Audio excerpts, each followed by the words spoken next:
All right, welcome back to our tablet quick start guide. This is Jason Seacrest, and what we are going to be doing in this tutorial is I want to be talking a tiny bit about the Blob Brush, what it's really good for. I definitely want to make sure that you can kind of see the workflow as a whole. I want to go through the settings, the options, and then I actually want to do a tiny bit of troubleshooting, talk about why we're doing a lot of the overlapping, because in this workflow we actually do quite a bit with the editing and the drawing phase combined. So this one's kind of an efficiency model because we're drawing, we're adding inline variation, and then we're doing editing all in the same step. So it becomes very quick, and that is why we're going to be going through all of those options. Now the main thing that we want to point out is as I'm drawing with the Blob Brush, I'm actually drawing with an expanded stroke. So if I did a stroke and I expanded it, it's going to behave very similar to that, but I just want you to notice the difference. So if I had the paintbrush compared to the Blob Brush, notice that we don't have that little stroke or that path going down the middle of it. So it is going to behave a tiny bit differently. So we don't have necessarily a path to edit.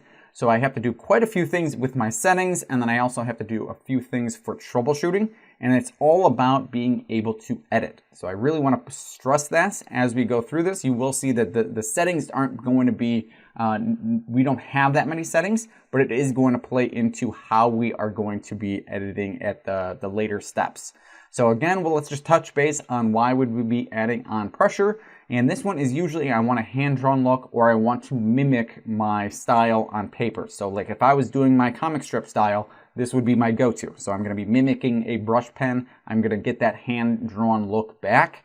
My hand-drawn look is just a fancy way, or a very nice, delicate way of saying you're going to potentially get some little bumps and bruises along the way. So if I wanted a mechanically line variation, or I wanted to add that mechanically, then I would be going back to the pencil tool. So this one's going to be a little bit harder to use. There is a little bit of a tweak to it, but again, once you kind of see how everything plays out, I think a lot of it will go away, and then it becomes kind of a really fun one to do, and it's actually kind of a fun, fast workflow to do, just because you can get some lines down pretty quickly. It does look like you're hand-drawn, so this is just almost like a 1-to-1 ratio, since it's going to feel very much like tracing, and then we can just move straight on to the editing. So I do like this one a lot. We already have this one done, so if you notice underneath, all of our Blob Brush workflows are already completed, so you can actually just jump right in and actually start practicing.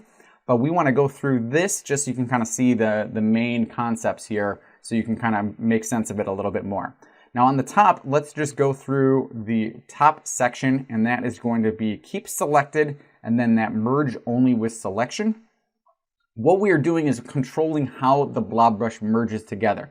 Keep in mind the default settings, it wants to merge. So if I'm drawing a line, it wants to merge with the next line.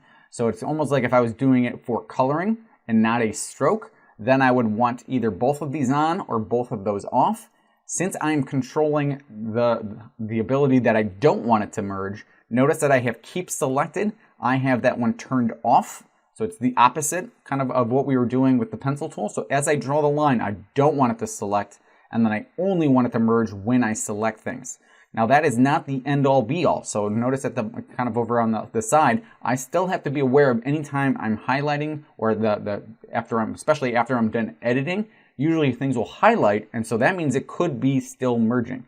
So I want to make sure everything is separate, and that again is so I can be using my shape builder and then just coming back through and doing some really clean editing. So that is 100% for the editing.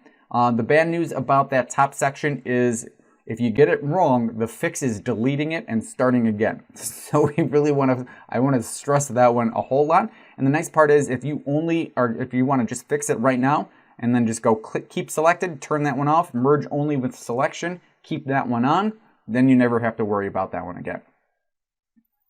All right, so let's just move down to the Fidelity Slider. This one's going to act just like the pencil tool. I'm going to either have it at 4 or all the way up at 5, and it is going to do the same thing. It's going to remove a lot of those anchor points, and it will do quite a bit of smoothing. It really just depends on how much smoothing you want.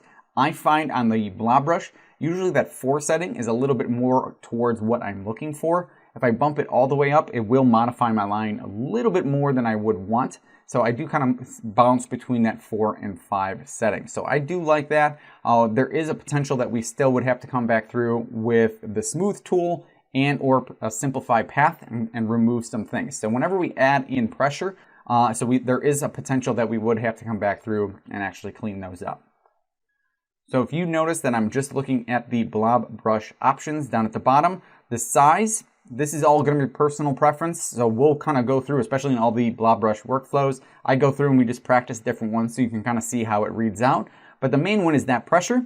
It's usually on fixed. So all you need to do is click on it, drop it down, and then it will be pressure. And we actually did that in the first video. And then the major little troubleshooting is that variation slider. You just have to have some variation. So if we are adding on pressure, we obviously want to have variation. And so we need to make sure that we kind of move that back and forth.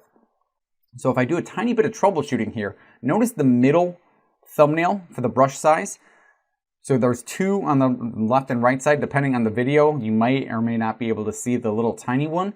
So the cursor is going to be in the middle one. So I want to just point out that the cursor is what's being shown. So when we do a little bit of a pressure test, what you're looking for is the small, giving you the sensitive, if I'm going really on my light touch, is it giving me the same size that I want? And then if I do a really hard push, is it giving me is that size the way I want? And then I can always adjust that with my bracket keys. So I always like kind of doing a quick little pressure test. We usually just set it up in the panel, and then I immediately come over to my drawing and I do a quick little pressure test. And that's so I can check out the small and the big, and then if anything is off, I can just adjust it with my bracket keys. Let's do a little bit of recap here so you can kind of see the method here. And if it's ever confusing, we already have them all done. So you can just go click on the first little one, that's our exposure. We're gonna hit this multiple times over, and then you can kind of see how it's all gonna play out. But I already have 9 of these done, and they're hanging out under this one. So if you're ever going through and going, hey, this doesn't make a whole lot of sense, I just want you to go under the bottom, and then you can start cranking through all of our workflows.